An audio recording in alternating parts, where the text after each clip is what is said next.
All right, what is up, everybody? It's Alex once again with another episode of the.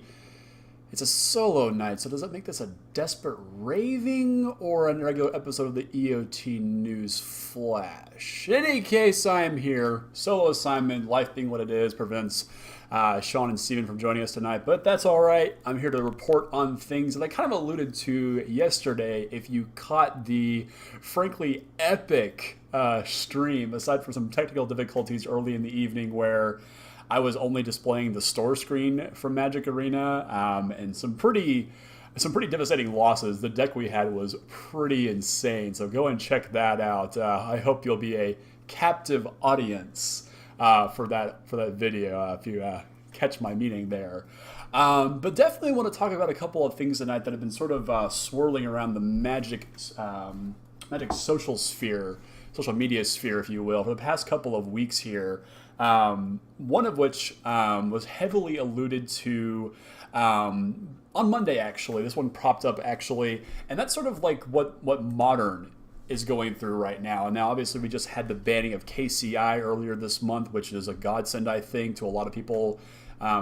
And the fact that it just kind of fixed a lot of what was wrong with the format. The deck was degenerate, wasn't fun to watch on camera, just didn't really do anything positive for the format. And there was a question asked of Mark Rosewater over on Tumblr on his blogatog, where he answers a lot of interesting questions about state of Magic design, just character questions and things like that. It's a really interesting read if you're at all curious. But he was asked about this year's supplemental product, much like a battle bond or a conspiracy, and and the person asking the question wanted to know if it was going to have an impact on which formats. And Mark Rosewater gave a name who I'm forgetting all of a sudden.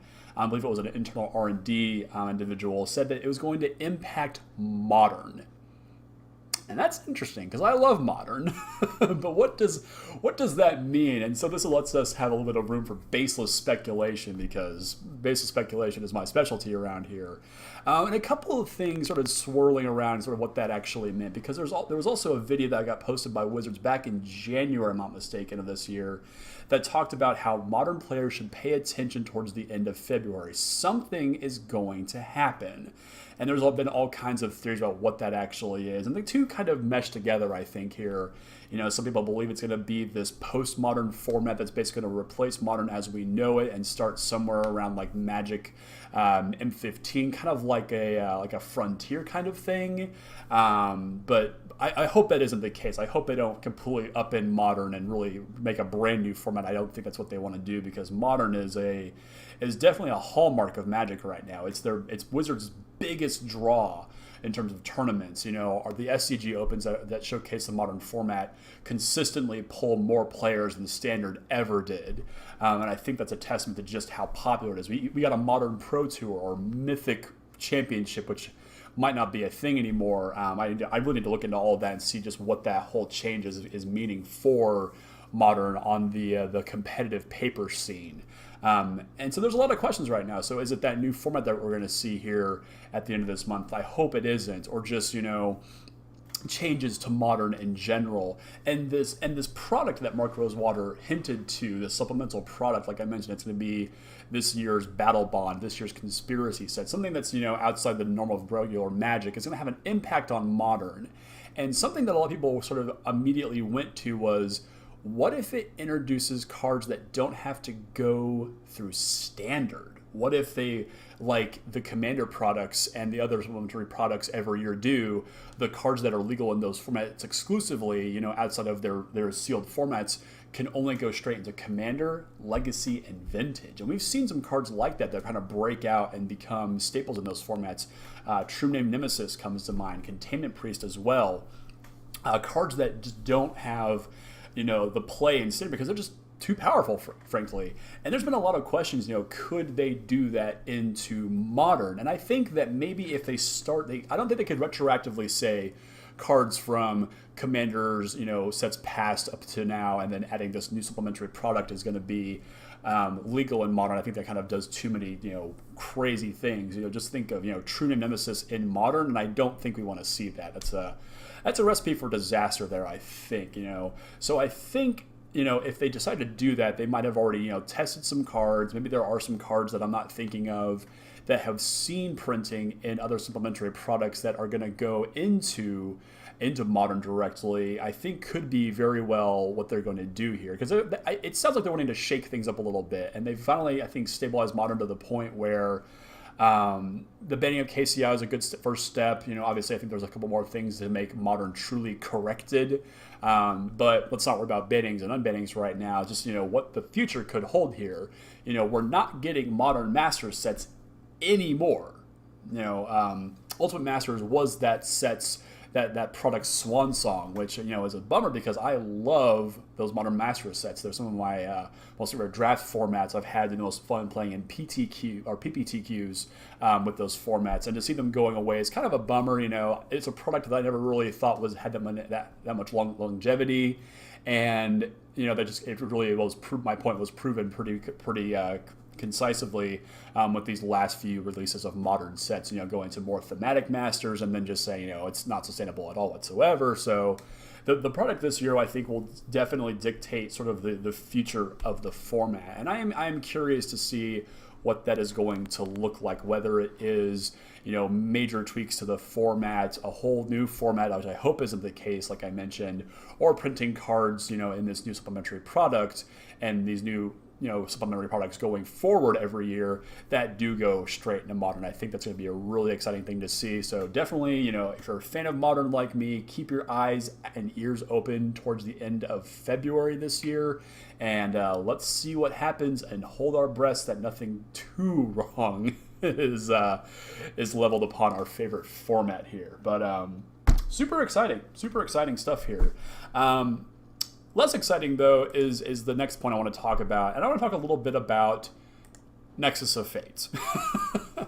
A card that, as soon as it was revealed in M19 as the Buy a Box promo, immediately sent shockwaves through the standard format and through Magic communities across the world, actually, because this was the first time that they were clearly making a pushed playable card be the Buy a Box promo. We saw Sunspeaker and Fire Song as the one for Dominaria. We have the Haunt of something Tower for Guilds of Ravnica. We saw Impervious Great Worm for the previous guild set, and those have all just been pretty much casual commander cards. But Nexus of Fate, blue is 5 blue instant.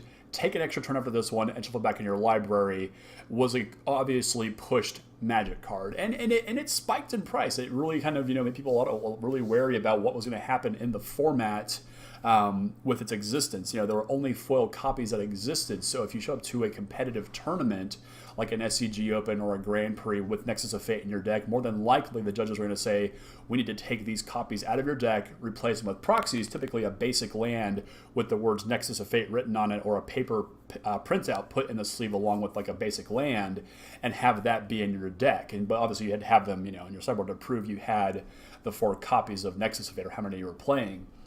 And that was definitely a problem for a while. It was a horribly inelegant solution to a horribly inelegantly implemented card.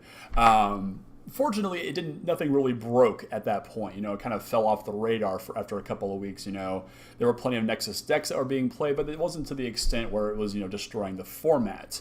Fast forward to Ravnica Allegiance and the printing of Wilderness Reclamation, the 3-green enchantment that allows you to untap all of your lands at the beginning of your end step, which basically said that, roughly about turn 5, once you played this, or maybe even sooner if you accelerated into it, you're able to cast Nexus of Fate by floating your mana, having untap and tapping mana again to cast Nexus of Fate and take an extra turn and begin the cycle of potentially infinite turns if you drew the right parts of your deck. And obviously more Wilderness Reclamations allowed you to stack the effect, generating more and more mana, allowing you to cast more and more Nexus of Fates.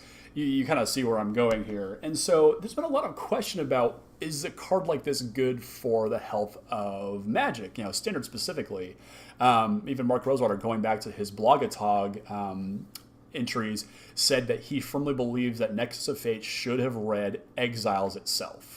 Does not shuffle back in, but actually Exiles itself much like a lot of other, time walk and time twister effects do that they've printed recently. Like they realize it's a really powerful effect, and for it to just be free effectively after a while, because you're just taking so many turns and generating so much extra mana, a card like this is actually broken, at least in his view, and in the view of several other Magic players, as well. Now, granted, I have not played against this card. I don't play Standard anymore, but I have seen it played on camera. I watch a lot of the SCG Tour, and seeing this card get cast is exciting. Like the first or second time it happens, they top, they get, oh god, they were dead the next turn. They get to take an extra turn and maybe dig themselves out of it. It leads to some exciting moments of gameplay, but there's also the flip side of that, where it creates these states of, well, their opponent, the player who's casting Nexus of Fate, is just spinning their wheels, or God forbid it's a mirror and they're stacking extra turns on extra turns, and then all of a sudden it's a giant mess. And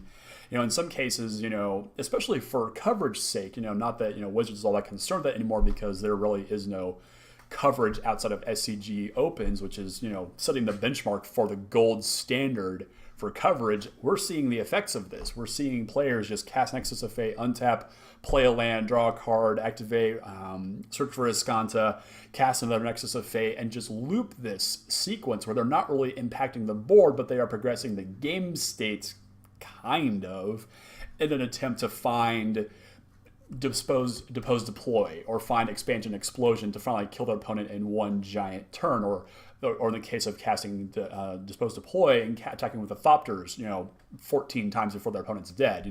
It's really boring Magic, but it's not the end of the world. We've seen cards like Second Sunrise get banned for effectively looping the player's deck. We've seen KCI get banned for looping their decks, and just creating board states that are just so boring to look at, so boring to watch, horrible for coverage to explain what's going on here. Less so for Nexus of Fate, obviously, because it's really just one sequence that you're doing. Just cast a spell and it does a thing, unlike Second Sunrise and KCI, where there's a lot of moving parts to these combos. Nexus of Fate is a little less egregious of an offender here, but I think it still is very much in the same vein, where it doesn't create a good viewing environment for people wanting to watch a game of Magic. They want to see creatures turning sideways, spells getting cast, and things like that. Not just one person playing one card and tapping their mana and doing it X number of times until they've won the game in some arbitrary method. Where the real problem for Nexus of Fate lies exists in Wizards' newest, darling product, Magic Arena, which, I love Arena. I love it for drafting. It's obviously sort of the centerpiece for the Mythic Championships. Wizards is pushing Arena really, really hard. And whether or not the existence of Nexus of Fate was a known quantity before they really started trying to push Arena I have no idea. I couldn't say for sure when Nexus of Fate was designed as a card and put into the file for M19. I really couldn't say for sure, and only those internal at Wizards really know the answer to that question. But I have to imagine they had some inclination that this card would exist on a program where things can get a little screwy, and specifically we're talking about the fact that we have best of 1 games and then best of 3 games, and that's where the problem starts to lie, because we've already had 2 instances. I believe Shahar Sinhar, former world champion, and another pro Magic streamer were in games against a player who had Nexus of Fate in their deck and no way to win. And they just kept casting Nexus of Fate over and over and over with, I'm assuming with the hope that Shahar and the other player would just concede at some point, because it's like, well, they haven't found it yet, but they're just wasting time now, and I can't get out of this loop that they're in. But as it turned out, there really was no way for their opponent to win, despite having access to literally all the turns, which it turns out is actually a violation of the terms of service, and now those players have been banned, and it's a feel bad moment. For all the players involved. Obviously they might have thought that they could win the game, but it is what it is at that point. So maybe the win cons got exiled or countered or something like that, but at that point, it creates a really bad situation, which I don't think is a sustainable way to play the game at all. It isn't. It's against the rules, against in terms of service. I just don't think you can have an environment exist where that possibility exists. And it also creates some more logistical issues within playing Arena, even the best of 3 games, where there's just there's some technical issues with Nexus of Fate causing these loops and timeouts and things like that. And if you've watched any bit of Arena where Nexus of Fate exists, a lot can happen in terms of gameplay. So you have to really be kind of on your toes about making sure you're managing your timer and your turns and all that. So I'm gonna pause for a minute and recommend that you guys go and check out channelfireball.com. Actually, there is a video they posted. Let's see if I can find it really quickly here. It was